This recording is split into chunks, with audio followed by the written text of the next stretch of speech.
अपन करेंगे state legislature. अपन part 6 पे हैं। अपन, ठीक है। अपने 3 चैप्टर हो गए इसके अंदर के। चैप्टर 1 जिसमें जनरल एक डेफिनेशन है बस, जिसमें स्टेट को बताया कि उसमें जम्मू एंड कश्मीर नहीं आएगा। सेकंड में अपना स्टेट का एग्जीक्यूटिव हो गया, और इसके 4th चैप्टर में गवर्नर के पास जो ऑर्डिनेंस मेकिंग पावर थी वो एक ही चैप्टर के अंदर दिया हुआ था, वो भी हो गया अपना। आज अपन करेंगे स्टेट लेजिस्लेचर, जो कि अपन को पार्ट 6 के चैप्टर 3 में बताया। इसके आर्टिकल्स कहाँ से? 168 से 212 तक है लेजिस्लेचर के, स्टेट लेजिस्लेचर के। तो जो स्टेट लेजिस्लेचर है, जैसा अपन ने स्टेट एग्जीक्यूटिव में भी देखा कि वो काफ़ी हद तक यूनियन एग्जीक्यूटिव से सेम सिमिलर है, बिल्कुल काफ़ी हद तक। तो स्टेट लेजिस्लेचर भी मोर और लेस सेम ही है। यहाँ पे मेनली क्या देखेंगे अपन कि यहाँ पे प्रेसिडेंट की पावर्स थी यूनियन के रिलेटेड में, यूनियन लेजिस्लेचर के रिलेटेड में, उनकी जगह यहाँ पे गवर्नर आ जाएंगे। और जहाँ पे पार्लियामेंट की लॉ मेकिंग पावर थी, वहाँ पे स्टेट लेजिस्लेचर की आ जाएगी। ठीक है, मेनली ये रहेगा। हर जगह ऐसा ज़रूरी नहीं है, कुछ कुछ जगह पे अभी भी है कि पार्लियामेंट की पावर हो या प्रेसिडेंट की हो, वो अपन देखते हुए चलेंगे। तो बाकी सब मोर और लेस सेम है। तो अपन पहला आर्टिकल देखें तो इस चैप्टर का, वो है आर्टिकल 168। वो बताता है कि जो लेजिस्लेचर है वो क्या क्या आएगा उसमें, कौन कौन होगा, पार्ट होगा उसका। ठीक। तो यहाँ पे अपन को मिलता है कि जो स्टेट लेजिस्लेचर होगा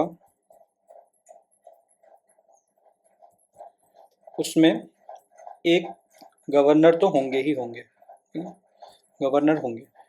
फिर आगे जाके थोड़ा डिफरेंस यहाँ पे आ जाता है कि 2 हिस्से बनते हैं यहाँ पे। लेजिस्लेचर के 2 हाउसेस हो सकते हैं। एक हाउस होता है जिसको अपन बोलते हैं लेजिस्लेटिव असेंबली, ठीक है। लेजिस्लेटिव असेंबली जिसको अपन विधानसभा भी बोलते हैं। और एक और हो जाता है लेजिस्लेटिव काउंसिल।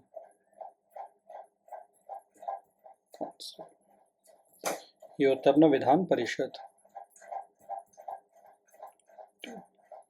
तो जैसे यूनियन में अपन ने देखा था कि जो हाउस ऑफ पीपल होता है वो होता है अपना लोअर हाउस, है ना। तो यहाँ पे लेजिस्लेटिव असेंबली का वो रोल होता है, हाउस ऑफ पीपल वाला, ठीक है। ये हर स्टेट में होगी ही होगी। गवर्नर होंगे हर लेजिस्लेचर में और लेजिस्लेटिव असेंबली भी होगी। पर ये जो लेजिस्लेटिव काउंसिल है, ये हो ना हो ये डिपेंड करता है।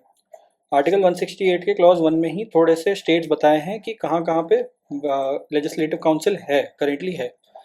उसमें क्या क्या लिस्ट आउट किया गया है। एक है आंध्र प्रदेश। तो क्लॉज 1 में स्टेट्स की लिस्ट बताइए कि कौन से स्टेट में लेजिस्लेटिव काउंसिल है अभी। तो उसमें कौन कौन आते हैं? आंध्र प्रदेश, दूसरा बिहार, तीसरा महाराष्ट्र, फिर कर्नाटका, फिर है तमिलनाडु, फिर है तेलंगाना, और है उत्तर प्रदेश। तो करेंटली अभी इन्हीं स्टेट्स के अंदर लेजिस्लेटिव काउंसिल है। तो अगर ये सारे जो स्टेट्स हैं इनमें 2 हाउसेस होंगे, क्योंकि लेजिस्लेटिव हाउसेस तो हर स्टेट में होना ही है, वहाँ साथ साथ लेजिस्लेटिव काउंसिल भी है। और जो बाकी स्टेट्स हैं, इनके अलावा जो भी रिमेनिंग स्टेट्स हैं, वहाँ पे सिर्फ एक हाउस होगा, जो होगा अपना लेजिस्लेटिव असेंबली प्लस गवर्नर। तो इनको मिला के बन जाएगा अपना लेजिस्लेटिव स्टेट लेजिस्लेचर, किसी भी स्टेट का, ठीक है ना। ये होगा। फिर अपन को पता कैसे चलेगा कि कौन से स्टेट में लेजिस्लेटिव काउंसिल है, और ये बनेगी कैसे, और बनेगी या फिर ख़त्म कैसे होगी, इसका क्या प्रोसेस रहेगा। इसके प्रोसेस के लिए अपन देखेंगे आर्टिकल 169। आर्टिकल 169 अपन को बताता है अबॉलिशन की, मतलब ख़त्म करना, या फिर क्रिएशन की, किसके? काउंसिल्स की, लेजिस्लेटिव काउंसिल ऑफ स्टेट्स के बारे में। तो यहाँ पे किसको पावर है बनाने की या मिटाने की, उनको उस पर पार्लियामेंट की पावर है। ठीक है, स्टेट नहीं बनाता है, स्टेट कभी लेजिस्लेटिव काउंसिल ना बनाएगा ना वो हटा सकता है। पर जो पार्लियामेंट की पावर है वो भी खुद की नहीं है, खुद से नहीं बना सकते। इसके लिए क्या करना पड़ेगा, लेजिस्लेटिव असेंबली जो रहेगी, जो हर स्टेट में रहती ही है, लेजिस्लेटिव असेंबली एक रेजोल्यूशन पास करेगी। किस चीज़ का रेजोल्यूशन पास करेगी, अगर वहाँ पे लेजिस्लेटिव काउंसिल है तो उसको हटाने की, और अगर नहीं है तो उसके क्रिएशन के लिए। तो उसका स्टार्ट स्टेट से ही होगा पर पास उसको यूनियन करेगा। ठीक है, ये रेजोल्यूशन पास करने के लिए मेजॉरिटी कैसी चाहिए रहेगी, यहाँ पे लगेगी अपन को स्पेशल मेजॉरिटी। स्पेशल मेजॉरिटी का क्या मतलब होता है, इसका मतलब होता है कि जो टोटल मेंबरशिप है ना, टोटल मेंबरशिप का 50% प्लस 1 वोट चाहिए, ये इतना चाहिए, और इसके साथ साथ जो भी प्रेजेंट एंड वोटिंग है, जो भी प्रेजेंट एंड वोटिंग है उनका जो है अपन को 2/3 मेजॉरिटी चाहिए। तो अगर अपन को ये दोनों मिल जाता है साथ साथ तो अपन उसको बोलते हैं स्पेशल मेजॉरिटी। और अगर इस मेजॉरिटी से कोई रेजोल्यूशन पास हो गया, वो जाएगा फिर पार्लियामेंट के पास उनका, कि वो उस पर अग्री करें। पार्लियामेंट को क्या करना है, फिर इसके बाद पार्लियामेंट को सिर्फ सिंपल मेजॉरिटी से अग्री करना है। सिंपल मेजॉरिटी क्या होती है, 50% प्लस 1। 50% और प्लस 1 किसकी मेजॉरिटी होती है, ये प्रेजेंट एंड वोटिंग की। जितने भी आए हैं बैठे हैं उनका 50% प्लस 1 से, अगर पार्लियामेंट ने सिंपल मेजॉरिटी से कर दिया तो या तो क्रिएशन हो जाएगा, अगर नहीं है तो, और या फिर अबॉलिशिंग हो जाएगा, जो भी रेजोल्यूशन में दिया होगा लेजिस्लेटिव असेंबली द्वारा। ठीक है, फिर यहाँ से जो लॉ पास होगा पार्लियामेंट द्वारा इसके लिए, अबॉलिशन या क्रिएशन के लिए जो भी लॉ पास होगा, क्लॉज 2 बता रहा है कि ऐसे लॉ के अंदर इंक्लूड करना पड़ेगा प्रोविजंस। किस चीज़ के लिए, कॉन्स्टिट्यूशन में अमेंडमेंट के लिए। जो भी रेलेवेंट अमेंडमेंट्स हो सकती है, जैसे फॉर एग्जांपल एक अमेंडमेंट तो इसमें ही आएगी 168 के में, क्योंकि यहाँ पे लिस्ट बताई गई है कि कौन से स्टेट्स में लेजिस्लेटिव काउंसिल है। तो यहाँ पे अगर अपन देखेंगे 168 में, यहाँ पे अमेंडमेंट्स पे अमेंडमेंट्स की गई हैं, तो ये उन लॉज के साथ इंक्लूडेड होना चाहिए ये भी अमेंडमेंट्स, ये मिनिमम होगा। और भी कुछ हो सकते हैं, सप्लीमेंट्री हो सकता है, कुछ भी रिलेटेड हो सकता है, तो वो सब इंक्लूड करना पड़ेगा। ये क्लॉज 2 अपन को बता रहा है। क्लॉज 3 एक क्लैरिफिकेशन दे रहा है कि ये जो लॉ बन रहा है ऊपर, उसको अपन अमेंडमेंट नहीं मानेंगे कॉन्स्टिट्यूशन का।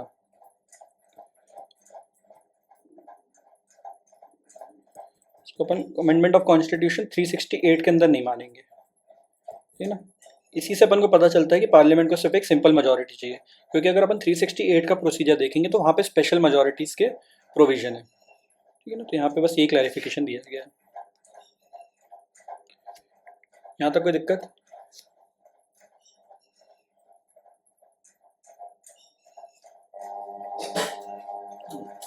ठीक है। काउंसिल का अपन ने देख लिया कैसे बनेगा, असेंबली का देख लेते हैं अभी अपन कंपोजिशन कैसा होगा।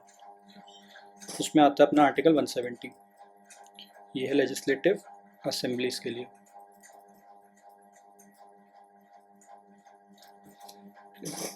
यहाँ पे बताया है कि कितने मेंबर्स होंगे, तो क्लॉज 1 अपन को बताया कितने मेंबर्स होंगे।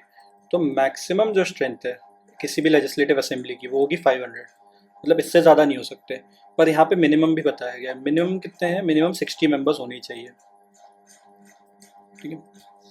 और ये लोग आएंगे कैसे, ये सारे लोग इलेक्ट होंगे डायरेक्ट इलेक्शन से, डायरेक्ट इलेक्शन के थ्रू लोग आते हैं, वो लेजिस्लेटिव असेंबली में बैठते हैं। फिर यहाँ पे भी सेम कॉन्सेप्ट है कि जो 104 था अमेंडमेंट, कॉन्स्टिट्यूशनल अमेंडमेंट एक्ट, उसने क्या किया था, जो एंग्लो इंडियंस को रिजर्वेशन मिलता था वो ख़त्म कर दिया है, तब जाके यहाँ पे ये सेट हुआ है। यहाँ पे पहले इससे पहले 2 सीट्स रिजर्व होती थी एंग्लो इंडियंस के लिए, मतलब वो प्रेसिडेंट साहब नॉमिनेट कर सकते थे, तो यहाँ पे भी लगता है लेजिस्लेटिव असेंबली में भी, ठीक है। फिर सेंसस का जो फ्रीज लगा था कि जो बोलते हैं रीएडजस्टमेंट ऑफ सीट्स होती है, उस पर जो फ्रीज लगा था वही सेम कॉन्सेप्ट यहाँ पे भी है, जैसा अपन ने पार्लियामेंट के लिए देखा था। 2026 तक सारे सेंसेस फ्रीज्ड है। कहाँ तक फ्रीज्ड है? अगर सीट्स की बात करें तो 1971 के सेंसस पे फ्रीज है, बट अगर टेरिटोरियल कंस्टिट्यूएंसीज में जो डिवीजन से रिलेटेड है उसके लिए 2001 के सेंसस पे फ्रीज्ड है। ठीक है, और ये लागू कब से होंगी? अगला सेंसस जो भी होगा वो लागू कब से होगा? प्रेसिडेंट ऑर्डर करेंगे, उस डेट के बाद से नया सेंसस जो भी 26 के बाद लिया जाएगा वो एप्लीकेशन में आएगा। बिल्कुल सेम टू सेम कॉन्सेप्ट है पार्लियामेंट वाला, यहाँ पे स्टेट लेजिस्लेचर के लिए। फिर देखते हैं अपन, ये हो गया लेजिस्लेटिव असेंबली में कौन कौन बैठेंगे, कैसे बैठेंगे, ये पूरा दिया है 70 में। 171 में देखते हैं, वहाँ पे अगर अगर किसी स्टेट में लेजिस्लेटिव काउंसिल है तो वहाँ पे लोग कैसे बैठेंगे, ये अपन को 171 बता रहे हैं। तो इसमें बताया है, क्लॉज 1 बताता है अपन को कि कितने मेंबर्स होंगे। तो इसमें एक मैक्सिमम दिया गया है कि 1/3 members, 1/3 of total members of legislative assembly. तो मतलब जितने भी मेंबर्स लेजिस्लेटिव असेंबली में बैठ रहे हैं उस स्टेट के, उसमें से 1/3 से ज़्यादा नहीं हो सकता। मतलब मान लो अगर लेजिस्लेटिव असेंबली की स्ट्रेंथ 500 है, तो इसको अगर 3 से डिवाइड करके जो भी आएगा 166 पॉइंट समथिंग समथिंग, तो 166 से ज़्यादा मेंबर्स लेजिस्लेटिव काउंसिल में उस स्टेट के नहीं बैठ सकते। ठीक है, बट यहाँ पे मैक्सिमम बता दिया कि इतने हो सकते, 1/3 से ज़्यादा नहीं हो सकते। पर मिनिमम क्या है? मिनिमम यहाँ पे है 40 से कम नहीं हो सकते। Minimum 40, maximum 1/3 of legislative assembly of that state.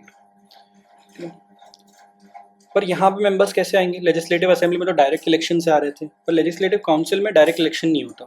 यहाँ पे बताया गया है, पहले क्लॉज 2 अपन को बता रहा है कि पार्लियामेंट लॉ बना के डिसाइड करेगा, पार्लियामेंट बाय लॉ डिसाइड कर सकता है कि कॉम्पोजिशन कैसा होगा, मतलब यहाँ पे लोग कैसे आएंगे बैठने के लिए। और जब तक नहीं बनाता, जब तक पार्लियामेंट लॉ नहीं बना लेता, क्लॉज 3 एप्लीकेबल होगा। क्लॉज 3 में क्या बताया? क्लॉज 3 में अपन को थोड़ा सा लिस्ट बताई कि कैसे कैसे लोग आएंगे। तो 1/3 जो मेंबर्स होंगे काउंसिल के लिए वो आएंगे, वो इलेक्ट होंगे इलेक्टोरेट से। जिस इलेक्टोरेट के मेंबर्स होंगे लोकल अथॉरिटीज़ के लोग, तो बेसिकली 1/3 मेंबर्स लोकल अथॉरिटीज़ में से आएंगे।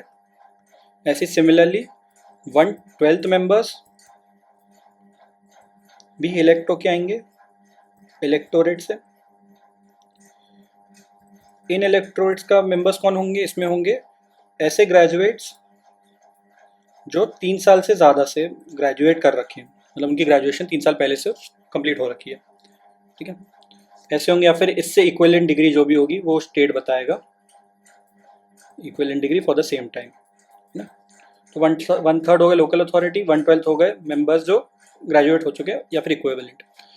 फिर बाकी 1/12 होंगे टीचिंग प्रोफेशनल्स, जो टीचिंग कर रहे हैं, वो भी 3 साल से ऊपर से कर रहे हैं, 3 साल और मोर। ठीक है, बट यहाँ पे जो टीचिंग रहेगी वो विद इन द स्टेट रहेगी, और ये लोअर देन सेकेंडरी स्कूल नहीं हो सकती। मतलब सेकेंडरी स्कूल से ऊपर ही कोई कहीं पे आप पढ़ाई करा रहे हैं तो आप इलेक्टोरेट के मेंबर्स बन सकते हैं, अगर आप टीचिंग करा रहे हैं 3 साल से या फिर ज़्यादा से। ठीक है, फिर बाकी के ये हो गया। फिर 1/3 जो मेंबर होंगे उनको लेजिस्लेटिव असेंबली इलेक्ट करेगी ना, ये लोग करेंगे, विल इलेक्ट। पर कैसे मेंबर्स को इलेक्ट करेंगे? ऐसे लोग जो लेजिस्लेटिव असेंबली के मेंबर नहीं है, नॉट मेंबर्स। ठीक है, तो ये लोग इलेक्ट करेंगे, बट ऐसे लोगों को जो मेंबर्स नहीं है। और इन ये सब करने के बाद 1/3 के लोकल हो गए, लोकल के 1/3 हो गए, 1/12 हो गए ग्रेजुएट्स, 1/12 हो गए टीचिंग, 1/3 हो गए मेंबर्स लोकसभा लेजिस्लेटिव असेंबली जिनको इलेक्ट कर ले। जो भी रिमाइंडर होगा, कुछ भी बचेगा, जो भी रिमाइंडर होगा उनको जो है वो नॉमिनेट करेंगे, नॉमिनेट किया जाएगा। ये क्या होगा? नॉमिनेट किया जाएगा किसके द्वारा, यहाँ पे गवर्नर साहब नॉमिनेट करेंगे। ठीक है, फिर यहाँ पे ये पूरा कॉम्पोजिशन हो गया कि लेजिस्लेटिव असेंबली में कौन कौन बैठेगा। बट नॉमिनेशन किसका होगा, यहाँ पे तो अपन ने सबकी क्वालिफिकेशन बता दिया अलग अलग कि आप टीचिंग में हैं या फिर आप ग्रेजुएट हैं या फिर आप लोकल अथॉरिटी, म्यूनिसिपैलिटी या फिर ऐसा कुछ में काम कर रहे हैं, तो ये सब इनकी क्वालिफिकेशंस हो गई। बट नॉमिनेशन की क्या है, नॉमिनेशन की सिमिलर है, यहाँ पे एक एक्स्ट्रा है जो प्रेसिडेंट के उसमें थी। तो क्लॉज 5 में अपन को नॉमिनेशन बताया है। इसमें क्या होता है, कोई भी इंसान को स्पेशल नॉलेज या फिर प्रैक्टिकल एक्सपीरियंस होना चाहिए, दोनों में से एक होना चाहिए। किसमें, लिटरेचर में, साइंस में, आर्ट में, कोऑपरेटिव मूवमेंट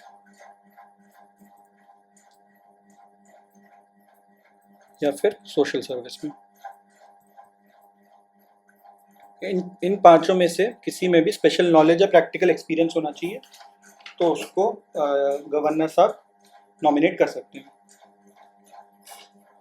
ठीक है ना।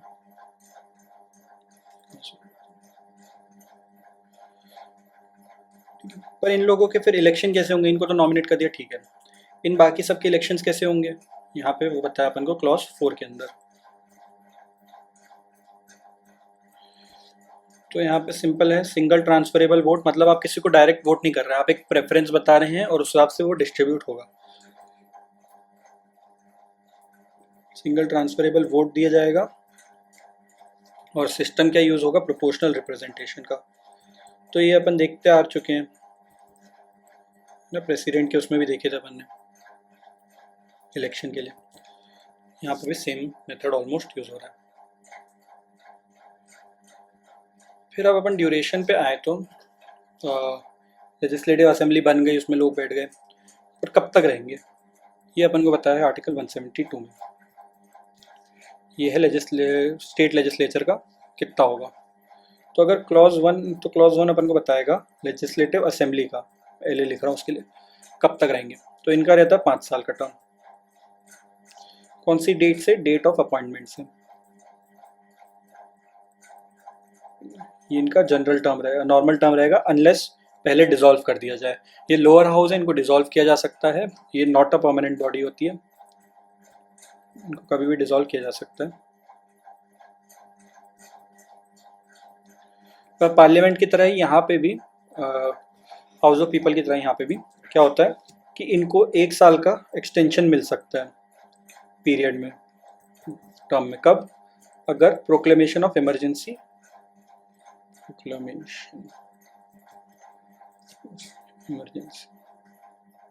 ये ऑपरेशन में है तो एक बार में 1 साल का एक्सटेंशन दिया जा सकता है जब तक प्रोक्लेमेशन ऑफ इमरजेंसी ऑपरेशन में है। बट जैसे ही ये सीज हो जाएगी, बंद हो जाएगी, उसके बाद एट मैक्स 6 महीने तक ये लोग चालू रह सकते हैं लेजिस्लेटिव असेंबली। 6 महीने के बाद तो ऑटोमेटिक डिसॉल्व हो जाएगी, अनलेस पहले कर दिया जाए तो। ठीक है ना। और ये जो 1 ईयर का एक्सटेंशन है वो एक बार में एक होगा, ऐसा नहीं कि 5-6 साल का एक बार में दिया जाए। और ये एक्सटेंशन भी लेजिस्लेचर खुद को नहीं देता है, ये पार्लियामेंट देगी। लेकिन यहाँ पे पार्लियामेंट की पावर है, स्टेट लेजिस्लेचर की नहीं है। ये हो गया असेंबली का, लेजिस्लेटिव असेंबली का ड्यूरेशन हो गया 5 साल का। पर क्लॉज 2 बताता है कि जिस भी स्टेट्स में लेजिस्लेटिव काउंसिल है उनका क्या होगा। तो अपन ने राज्यसभा देखा था, बिल्कुल सेम टू सेम यहाँ पे ये भी एक परमानेंट बॉडी होती है, मतलब इनको कभी डिसॉल्व नहीं किया जा सकता। पर यहाँ पे स्विच तो होना रहेगा, नए नए मेंबर्स आते रहने चाहिए, तो उसके लिए क्या है, 1/3 मेंबर रिटायर होंगे। कब, एवरी 2 ईयर्स में। तो बेसिकली हर 6 साल में एक नई पूरी टीम बैठेगी लेजिस्लेटिव काउंसिल के अंदर, जो अपना अपर हाउस होता है कुछ स्टेट्स में। ठीक है ना। ये हो गया। क्वालिफिकेशन क्या रहेगी वहाँ पहुँचने के लिए, इलेक्ट होने के लिए वहाँ तक। तो आर्टिकल 173 बताता है कि बेसिक आपको क्या क्या फुलफिल करना है। अगर आप लेजिस्लेटिव असेंबली में बैठना चाहते हैं तो आपको सिटीज़न होना पड़ेगा, 25 साल पूरे करना होगा मिनिमम, 25 ईयर्स। ओथ एफर्मेशन देनी पड़ेगी, पर ये किसके सामने होती है? ये इलेक्शन कमीशन किसी को ऑथराइज करता है, उनके सामने होती है। बिल्कुल सेम है पार्लियामेंट जैसा है, ठीक है। इलेक्शन कमीशन के सामने आपको ओथ एफर्मेशन देनी है। और फोर्थ क्या करना है आपको? आपको पार्लियामेंट ने अगर कोई लॉ बनाया है इलेक्शन रिलेटेड, अपन ने देखा था रिप्रेजेंटेशन ऑफ पीपल्स एक्ट बनाया गया है एक, तो अगर पार्लियामेंट ने जो लॉ बनाए हैं उसमें आप नॉट डिस्क्वालिफाइड हैं, तो ये आपको 4 मिनिमम क्वालिफिकेशन करनी है अगर आप लेजिस्लेटिव असेंबली में बैठना चाहते हैं। अगर आप लेजिस्लेटिव काउंसिल में बैठना चाहते हैं तो सब कुछ सेम है। सिटीजन होना है, ओथ अफर्मेशन देनी इलेक्शन कमीशन के सामने, पार्लियामेंट का जो भी लॉ है उसमें डिस्क्वालीफाई नहीं होना है, पर उसमें सिर्फ एक डिफरेंस है कि आप एज का, यहाँ पे आपको लेजिस्लेटिव काउंसिल के लिए 30 ईयर्स का होना चाहिए मिनिमम, बस इतना सा डिफरेंस है, ठीक है। फिर अपन ने पूरा लेजिस्लेचर देख लिया कैसे होता है, बनता है, क्या क्वालिफिकेशन वगैरह। अब डिस्क्वालिफिकेशन कैसे होगा? क्वालिफिकेशन देख लिया, तो डिस्क्वालिफिकेशन अपन को बताया है आर्टिकल 191 के अंदर डिस्क्वालिफिकेशन, तो बिल्कुल सेम है पार्लियामेंट जैसा। पार्लियामेंट में क्या क्या थे? यहाँ पे 2 क्लॉजेज हैं। क्लॉज 1 में बताया अपन को, पहला है ऑफिस ऑफ प्रॉफिट। अगर कोई ऑफिस ऑफ प्रॉफिट होल्ड कर रहा है मेंबरशिप के अलावा तो मेंबरशिप से डिस्क्वालीफाई हो जाएगा। अगर कोई अनसाउंड माइंड का है,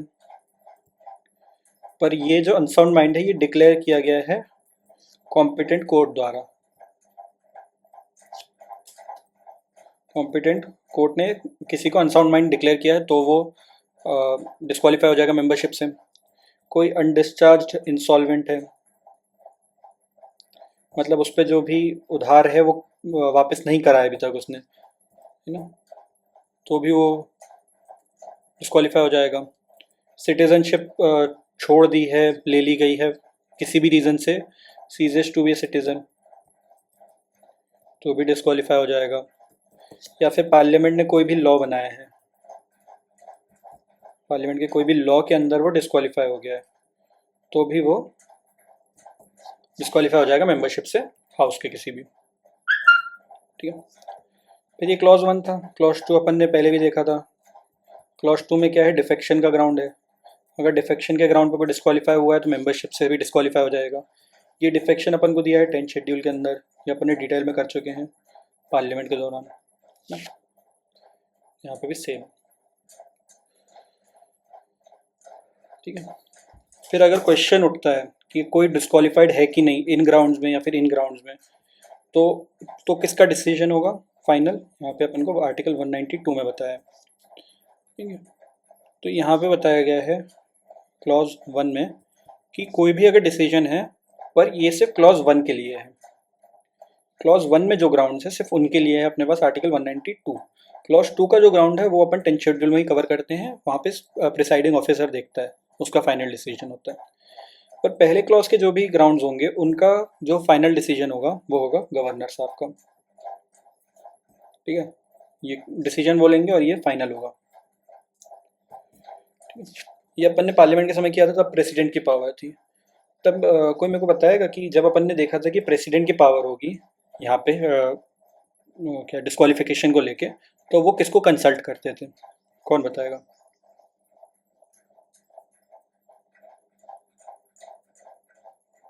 अच्छा, और कोई?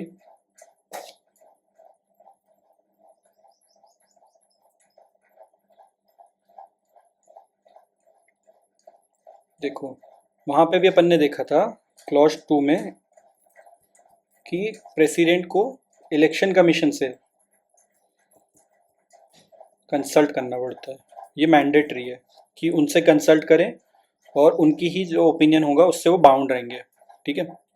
तो यहाँ पे भी सेम है, यहाँ पे भी गवर्नर को इलेक्शन कमीशन से कंसल्ट करना है और जो भी वो ओपिनियन देंगे वो बाइंडिंग हो जाएगा गवर्नर के ऊपर, सेम टू सेम है, ठीक है। डिस्क्वालिफिकेशन हो गया, इस ग्राउंड पे तो निकाल ही सकते हैं। और क्या तरीके हैं किसी की सीट खाली करने के, वो बताया अपन को आर्टिकल 190 में, वेकेशन ऑफ सीट्स। यहाँ पे क्लॉज 1 अपन को बता रहा है कि अगर दोनों हाउसेज हैं किसी भी स्टेट में, तो दोनों हाउसेज का मेंबर कोई नहीं बन सकता। No person member of both houses, ठीक है ना। पर अगर मान लो कोई हो गया, दोनों हाउस में किसी भी तरह से इलेक्ट हो गया, तो कौन सी सीट खाली होगी? ये अपन ने पार्लियामेंट में तो देखा था। यहाँ पे अपन देखते हैं कि यहाँ पे जो है कुछ क्लियर नहीं बताया। यहाँ पे बोला है कि स्टेट लेजिस्लेचर अपने हिसाब से प्रोविजंस बना लेगा कि कौन सी सीट खाली होनी चाहिए, है ना, विच सीट बी वेकेटेड। तो यहाँ पे स्टेट लेजिस्लेचर को पावर है। फिर अपन देखते हैं क्लॉज 2 में। क्लॉज 2 अपन, ये वाला जो अपना क्लॉज 1 था, ये एक ही स्टेट के 2 हाउसेस की बात कर रहा था, 1 स्टेट, है ना। मान लो तो क्लॉज 2 अपन को बता रहा है कि कोई पर्सन 2 और मोर स्टेट्स के हाउसेस का स्टेट लेजिस्लेचर का हिस्सा नहीं बन सकता, ठीक है। तो यहाँ पे डिक्लेयर करिए कि 2 और मोर ज़्यादा से का हिस्सा मेंबर नहीं बन सकता। पर अगर बन गया तो क्या होगा? तब यहाँ पे उसको एक टाइम पीरियड दिया होगा, मतलब इसके टाइम पीरियड ये गवर्नर साहब प्रोविजन बनाएंगे, उसमें एक टाइम पीरियड दिया जाएगा, ठीक है। अगर उसने इस टाइम पीरियड के अंदर सारे but one, all but one, मान लो उसने वो तीन तीन स्टेट लेजिस्लेचर का हिस्सा था, तो इस टाइम पीरियड के अंदर अगर उसने एटलीस्ट 2 का रिज़ाइन नहीं किया, है ना, एक स्टेट में उसको रहना है बस, अगर उसने ऐसा नहीं किया तो उसके तीनों स्टेट्स की सीट चली जाएगी, है ना। ठीक है ना। फिर आते अपन क्लॉज 3 में। यहाँ पे बताया है कि अगर कोई डिस्क्वालिफिकेशन से सब्जेक्ट हो गया है 191 के अंदर, या फिर कोई रिज़ाइन कर देता है, रिज़ाइन किसको करेगा? वो प्रिसाइडिंग ऑफिसर को करेगा, जो भी हाउस में हो। अगर लेजिस्लेटिव काउंसिल में तो वहाँ पे चेयरमैन होते हैं, और अगर लेजिस्लेटिव असेंबली हो तो वहाँ पे स्पीकर होते हैं, तो किसी को भी दे सकते हैं। और जैसे ही वो रेजिग्नेशन एक्सेप्ट हो जाएगा, ठीक है ना, ऑटोमेटिक नहीं होता कि आपने रेजिग्नेशन दे दिया और आप फ्री हो गए, नहीं, वहाँ पे प्रिसाइडिंग ऑफिसर को एक्सेप्ट करना पड़ेगा। और यहाँ पे ये भी वो है, डिस्क्रेशन है प्रिसाइडिंग ऑफिसर के पास कि वो इसको एक्सेप्ट ना करें अगर उनको लग रहा है कि ये जो रेजिग्नेशन मिल रहा है वो इनवॉलेंट्री है, मतलब वो अपनी इच्छा से नहीं दे रहा, उसको फोर्स किया जा रहा है, या फिर नॉट जेन्युइन है, तो वो ऐसे रेजिग्नेशन को डिसमिस भी कर सकते हैं, ठीक है ना। इस तरह से उनकी सीट खाली हो सकती है, या तो डिस्क्वालीफाई हो जाए 191 के अंदर, या फिर रिज़ाइन कर दे। या फिर क्लॉज 4 बता रहे हैं एक अपन को आखिरी ग्राउंड, कि अगर वो जब हाउस सेशन में है, स्टेट लेजिस्लेचर सेशन में है, और कोई भी इंसान 60 डेज तक, लगातार 60 डेज तक बिना परमिशन के, विदाउट परमिशन या कंसेंट बोल लो, हाउस के बिना कंसेंट के छुट्टी मारते गायब रहता है, तो भी उसको मान लिया जाएगा कि उसने सीट को वेकेट कर दिया। तो ये कुछ ग्राउंड्स है सीट खाली करने के। फिर 188 देखते हैं अपन वो आर्टिकल। यहाँ पे अपन को बताया है कि जो ऑफिस ज्वाइन करने से पहले कोई भी मिनिस्टर के लिए, कोई भी मेंबर के लिए ओथ लेना पड़ेगा, ओथ देना पड़ेगा। ओथ किसको देंगे? ये देंगे गवर्नर साहब को, ठीक है। और ओथ कहाँ लिखी हुई है? ओथ लिखी हुई है 3rd शेड्यूल में, तो ये देना कंपलसरी है।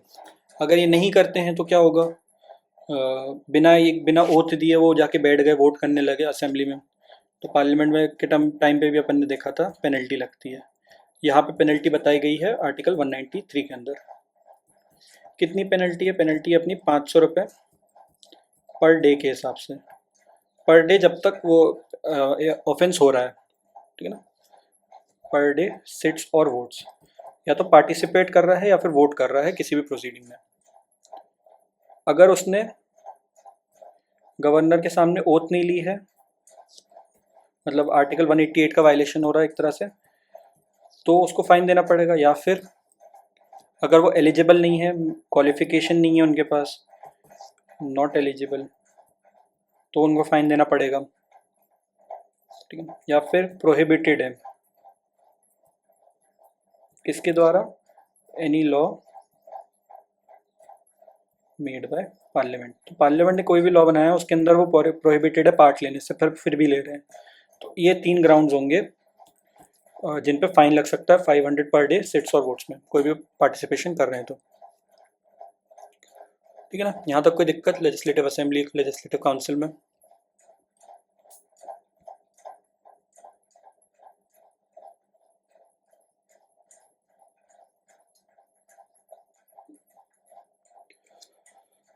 अब अपन आते हैं प्रिसाइडिंग ऑफिसर पे। प्रिसाइडिंग ऑफिसर पूरी प्रोसीडिंग्स देखते हैं लेजिस्लेचर की कि ढंग से हो रहा है कि नहीं, है ना। उनके भी डिसीजंस बहुत मायने रखते हैं काफ़ी चीज़ों के लिए, तो ये बहुत इंपॉर्टेंट हो जाते हैं। तो यहाँ पे अपन को आर्टिकल 178 डिक्लेयर करता है, बताता है कि जो लेजिस्लेटिव असेंबली रहेगी उसके अंदर स्पीकर और डिप्यूटी स्पीकर होंगे, डिप्यूटी स्पीकर डीएस। ये लोग चूज़ कैसे होंगे, कहाँ से उठाए जाएंगे इन लोगों को? तो जो भी लेजिस्लेटिव असेंबली का पहला सेशन होगा जनरल इलेक्शन के बाद, फर्स्ट सेशन, तो मेंबर्स जो हैं लेजिस्लेटिव असेंबली के अमंग देमसेल्स आपस में ही किसी भी 2 लोगों को इलेक्ट 2 पर्सन्स, तो वो किसी भी 2 इंसान को उठा के स्पीकर और डिप्यूटी स्पीकर अपॉइंट कर सकते हैं आपस में मिलके, है ना। और अगर मान लो कभी सीट खाली हो गई किसी भी वजह से, तो वो लोग फिर से सेम प्रोसेस कर सकते हैं, है ना, एक के लिए, दोनों के लिए, जो भी केस होगा,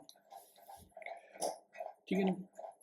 खाली कैसे हो सकती है सीटें? तो एक तो बहुत ऑब्वियस है, रिज़ाइन कर देंगे। आर्टिकल 179 में पूरा बताया अपन को कि स्पीकर कैसे होगा, स्पीकर डिप्यूटी स्पीकर। तो अपन ने यहाँ पे देखा कि ये लोग आपस में ही अमंग देमसेल्स किसी को चूज़ कर रहे हैं स्पीकर डिप्यूटी स्पीकर। तो अगर किसी का ऑफिस ख़त्म हो गया है, नो लॉन्गर ए मेंबर है, तो उसकी सीट स्पीकर डिप्यूटी स्पीकर की खाली हो जाएगी, या तो वो रिज़ाइन कर दें। अगर वो स्पीकर है तो वो डिप्यूटी स्पीकर को रेजिग्नेशन देगा, अगर वो डिप्यूटी स्पीकर है तो वो स्पीकर को रेजिग्नेशन देगा राइटिंग में। ये तो खुद से हो गए, मतलब ये ऑटोमेटिक है टाइम पीरियड ख़त्म होने पर, ये रेजिग्नेशन उनकी इच्छा से है। पर उनको निकाला भी जा सकता है, रिमूव किया जा सकता है। रिमूव के लिए क्या है, सेम प्रोसेस है, एक मेजॉरिटी रेजोल्यूशन निकलेगा हाउस के अंदर ही मेजॉरिटी से। ये कौन सी मेजॉरिटी होगी, यहाँ पे जो भी मेंबर्स होंगे उतने टोटल,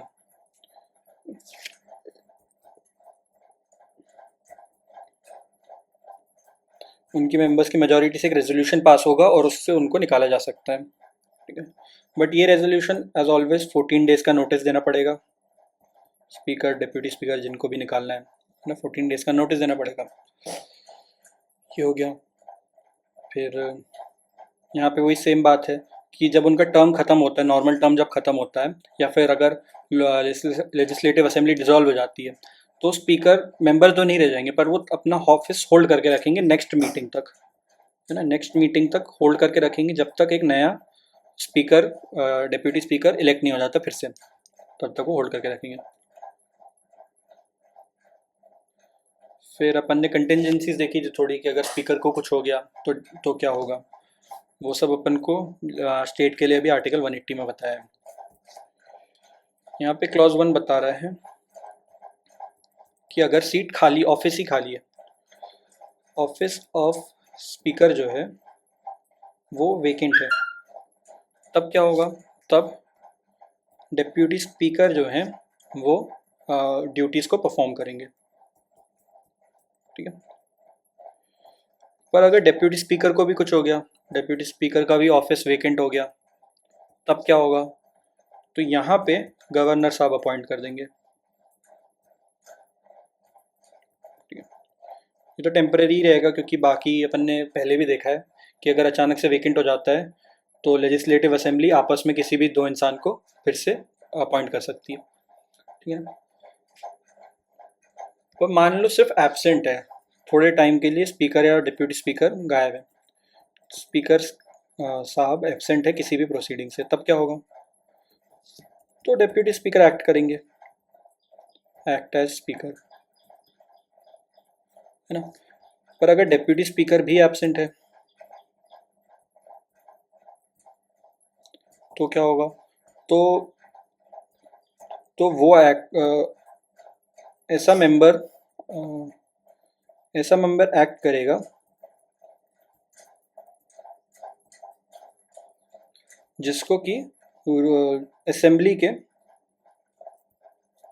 रूल्स ऑफ प्रोसीजर में बताया गया होगा। तो एक पूरा रूल्स ऑफ प्रोसीजर होता है असेंबली का कि कैसे पूरी प्रोसीजर चलनी है, तो वहाँ पे किसी भी व्यक्ति को हो सकता है बता के रखा हो कि ऐसा होगा।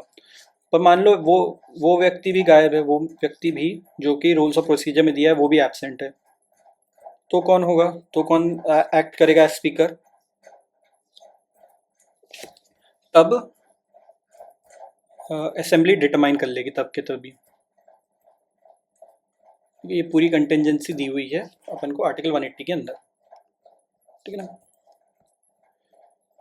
फिर आर्टिकल 181 में फिर सेम बात है कि अगर रिमूवल का रेजोल्यूशन चल रहा है किसी भी हाउस के अंदर, मतलब लेजिस्लेटिव असेंबली के अंदर, तो अगर स्पीकर का चल रहा है तो वो प्रिसाइड नहीं करेंगे और डिप्यूटी स्पीकर का चल रहा है तो वो प्रिसाइड नहीं करेंगे, नॉर्मल बात है। तो ऐसे सिनेरियो में 180 का आर्टिकल का जो क्लॉज 2 है, ये जो पूरी अपन को कंटेंजेंसी दी हुई है, ये फॉलो हो जाएगा, ठीक है ना। ये अपन को 181 में बताया है, 180 क्लॉज 2 में अप्लाई, मतलब सिनेरियो देखना पड़ेगा, ठीक है, में अप्लाई। ये हो गया अपना लेजिस्लेटिव असेंबली के प्रिसाइडिंग ऑफिसर। अब अपन देखते हैं लेजिस्लेटिव काउंसिल के प्रिसाइडिंग ऑफिसर। कोई मेरे को बताएगा कि अपना जो राज्यसभा है, काउंसिल ऑफ स्टेट्स है, उसमें चेयरमैन कैसे इलेक्ट होता है? चेयरमैन और डिप्यूटी चेयरमैन दोनों कैसे इलेक्ट होते हैं?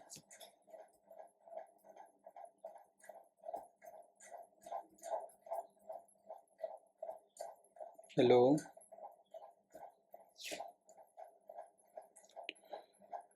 तो यहाँ पे जो प्रोसेस होगा वो लेजिस्लेटिव असेंबली के बिल्कुल सेम होगा। लेजिस्लेटिव असेंबली में क्या प्रोसीजर था कि वो लोग पहले सेशन में आपस में बैठ के 2 मेंबर्स को अपॉइंट कर लेंगे, ठीक है। पर जो पार्लियामेंट में अपन देखते हैं कि वहाँ पे वाइस प्रेसिडेंट ऑटोमेटिकली चेयरमैन बन जाता है, वहाँ पे सिर्फ डिप्यूटी चेयरमैन का प्रोविजन है। पर स्टेट लेजिस्लेचर में लेजिस्लेटिव काउंसिल के अंदर चेयरमैन और डिप्यूटी चेयरमैन दोनों के लिए प्रोविजन है, और बिल्कुल सेम टू सेम है लेजिस्लेटिव असेंबली जैसा, ठीक है। फिर नेक्स्ट है अपना आर्टिकल 183, जिसमें अपन को वेकेशन मतलब सीट कैसे खाली होगी चेयरमैन डिप्यूटी चेयरमैन की, तो इसमें भी same to same legislative assembly जैसा ही प्रोसेस है। अपन ने देखा कि ये chairman deputy chairman legislative council के अंदर से ही मेंबर्स को बनाया जाता है, तो अगर उनकी सीट खाली, वो मेंबरशिप ख़त्म हो गई तो वो ख़त्म हो जाएंगे, ऑफिस भी ख़त्म हो जाएगा उनका, या तो वो रिज़ाइन कर सकते हैं। रिज़ाइन में किसको? चेयरमैन करेंगे डिप्यूटी चेयरमैन को, डिप्यूटी चेयरमैन करेंगे चेयरमैन को, या फिर उनको रिमूव किया जा सकता है। रिमूव किया जा सकता है कैसे? रेजोल्यूशन से, वही सेम मेजॉरिटी मेंबर्स की, देन मेंबर्स की। इसमें भी अपन को 14 दिन का नोटिस देना पड़ेगा, तो बिल्कुल same to same ditto process है, ठीक है, बस आर्टिकल अलग अलग है। फिर आगे भी बिल्कुल सेम टू सेम है, पावर्स और जो बताया है।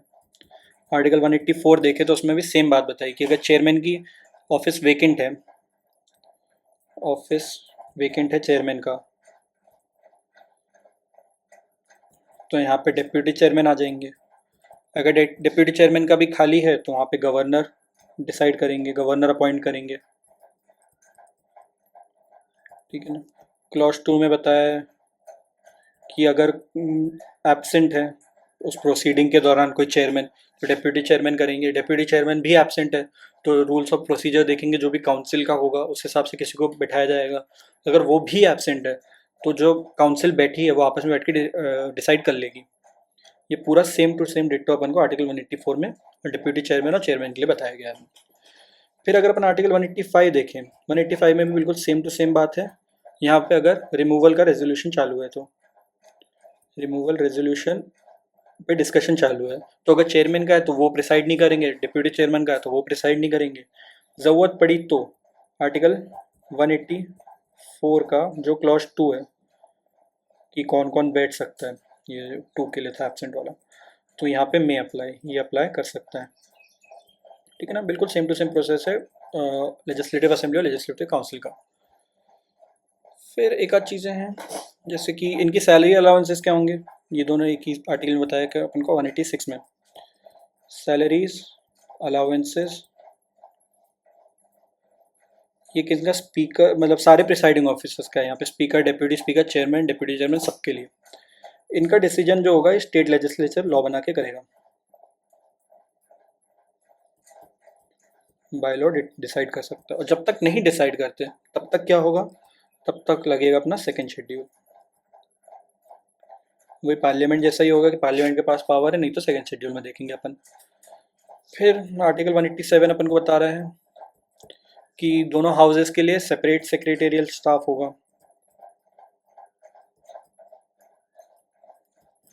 और इन ये जो स्टाफ होगा इनकी कंडीशंस, मतलब वर्किंग कंडीशंस के लिए क्या क्या कंडीशंस होगी इनके वर्क करने के लिए, इनके रिक्रूटमेंट के लिए, वो सब कौन बनाएगा, वो स्टेट लेजिस्लेचर बनाएगा। ठीक है ना, बिल्कुल बेसिक बेसिक बातें हैं सब, जो पार्लियामेंट की पावर्स थी वो सब स्टेट लेजिस्लेचर को दे दी गई है। फिर किसी भी स्टेट लेजिस्लेचर के अंदर वोटिंग कैसे होगी, तो अपन वो बताया गया अपन को 189 में, यहाँ पे भी बिल्कुल सेम है कि अगर जब तक अदरवाइज नहीं दिया है,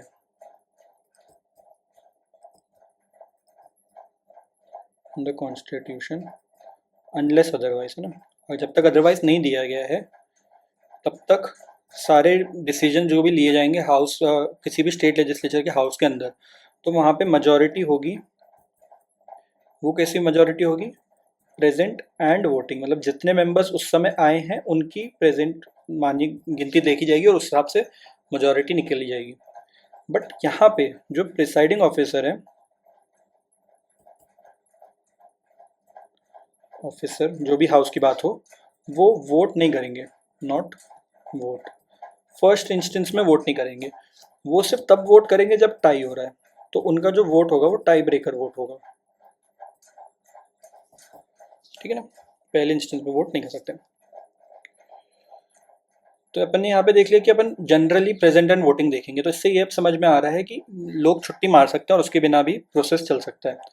यही बात फिर से बताई गई है अपन को क्लॉज 2 में, मतलब यहाँ तो इम्प्लाइड है, ये मतलब ये देख के अपन इम्प्लाई कर सकते हैं कि ऐसा है। क्लॉज 2 में अपन को साफ साफ बोल दिया कि अगर मेंबर मिसिंग है तो भी आप अपनी प्रोसीडिंग चला सकते हैं, वोटिंग वोटिंग सब कर सकते हैं, जो भी करना है आपको। और अगर मान लो बाद में पता चलता है आफ्टरवर्ड्स कि कोई मेंबर डिस्क्वालीफाइड था पार्ट लेने से, और उसने कोई पार्ट लिया है और कोई भी डिसीजन जो भी होता है, प्रोसीडिंग हुई है, वोटिंग हुई है, कुछ भी, पर उसके लिए वो डिस्क्वालीफाइड था कोई मेंबर, तब भी जो भी लिया जाएगा वो इनवैलिड नहीं हो जाएगा। ठीक है ना, तो प्रोसीडिंग पूरी वैलिड रहेगी। ये डिक्लेयर किया है अपन को क्लॉज 2 में। क्लॉज 3 अपन को बता रहा है कि कितने कम लोग हो सकते हैं, यहाँ तो बता दिया लोग मिसिंग हो सकते हैं, पर कितने मिसिंग हो सकते हैं वो अपन को यहाँ पे बताया क्लॉज 3 के अंदर, क्वारम के अंदर। तो यहाँ पे भी सेम है, मिनिमम नंबर ऑफ मेंबर्स कितने हो सकते हैं, 1/10 मेंबर्स। जितनी भी स्ट्रेंथ है किसी भी हाउस की, उसके जो भी 110 मेंबर्स होंगे, अगर इतने प्रेजेंट हैं तो प्रोसीडिंग अपन चालू रख सकते हैं। पर अगर कोरम रीच नहीं हुआ है तो क्या होगा, यहाँ पे प्रिसाइडिंग ऑफिसर जो भी होंगे, चेयरमैन या फिर स्पीकर एज द केस में भी, तो प्रिसाइडिंग ऑफिसर की यहाँ पे ड्यूटी बन जाएगी, क्या ड्यूटी बन जाएगी, कि वो हाउस को एडजर्न कर दे, है ना, जब तक कोरम रीच नहीं हो जाता तब तक प्रोसीडिंग चालू नहीं होगी। ये हो गया। फिर अपन ने प्रिविलेजेस देखे थे पार्लियामेंट के, आर्टिकल 105 में देखे थे पार्लियामेंट के, यहाँ पे आर्टिकल 194 पे दिया है और बिल्कुल डिट्टो सेम है, कोई फ़र्क नहीं है। ठीक है, तो अपन इसको भी टच ऑन नहीं करते क्योंकि अपन ने ऑलरेडी 105 में डिटेल में देख चुके हैं इसको।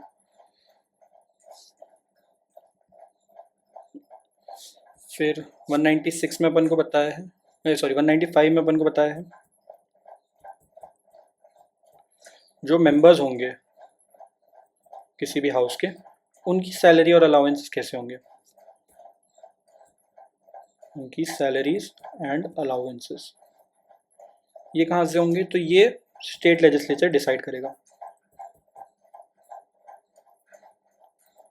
और जब तक नहीं डिसाइड करता तब तक क्या लगेगा, कोई बता सकता है? जब तक state legislature salary allowances decide नहीं करता तब तक क्या लगेगा?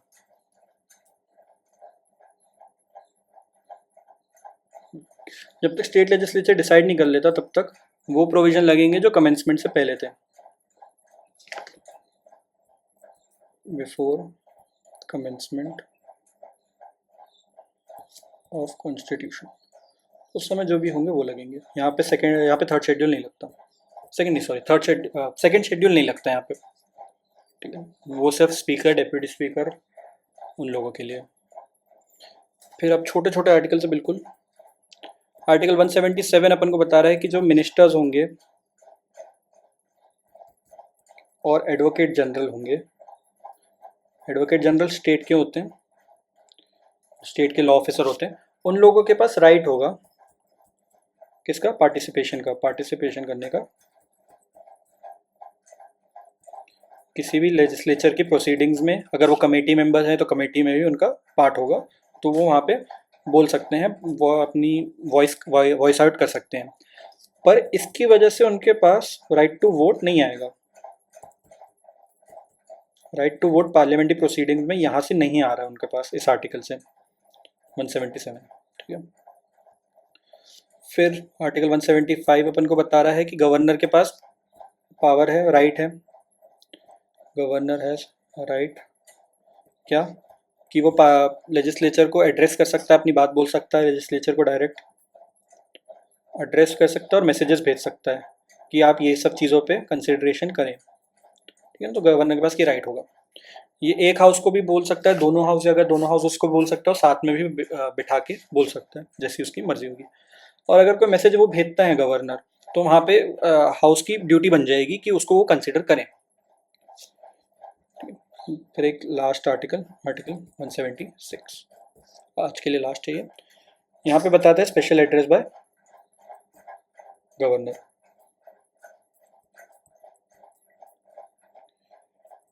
वन 175 में जो अपन ने देखा वो गवर्नर को बस एक राइट दे रहा है, ठीक है, कि वो जब चाहे वो ऐसा कर सकते हैं। यहाँ पे उनकी ड्यूटी है, क्या क्या ड्यूटी उनकी, जो पहला सेशन होगा, फर्स्ट सेशन, कौन सा फर्स्ट सेशन, हर जनरल इलेक्शन के बाद जो फर्स्ट सेशन होता है वो, और हर साल का जो पहला सेशन होगा वहाँ पे गवर्नर जाके एड्रेस करेंगे, ठीक है, और उनको बताएंगे कि क्या कारणों से उनको समन किया गया है, क्योंकि समन करने की पावर भी गवर्नर की होती है लेजिस्लेचर को, ठीक है। एक आर्टिकल रहेगा अपना आर्टिकल 174, जो अपन को बताता है कि गवर्नर के पास पावर होगी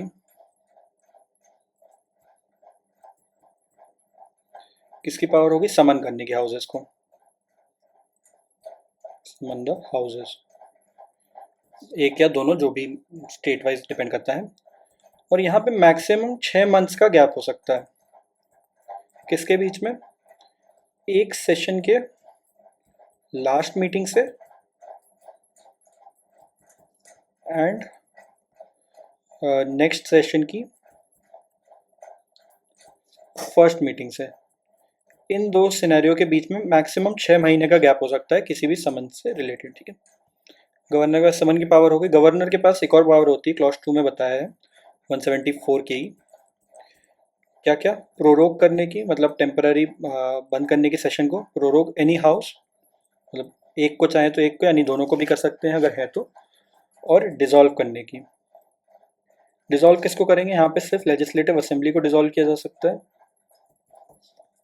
अपन ने देखा था लेजिस्लेटिव काउंसिल जो है वो परमानेंट बॉडी होती है, उसको डिसॉल्व नहीं किया जा सकता, पर प्रोरोग उसको भी किया जा सकता है, यहाँ पे एनी हाउस है, ठीक है। तो ये आज के लिए बस इतना ही अपना।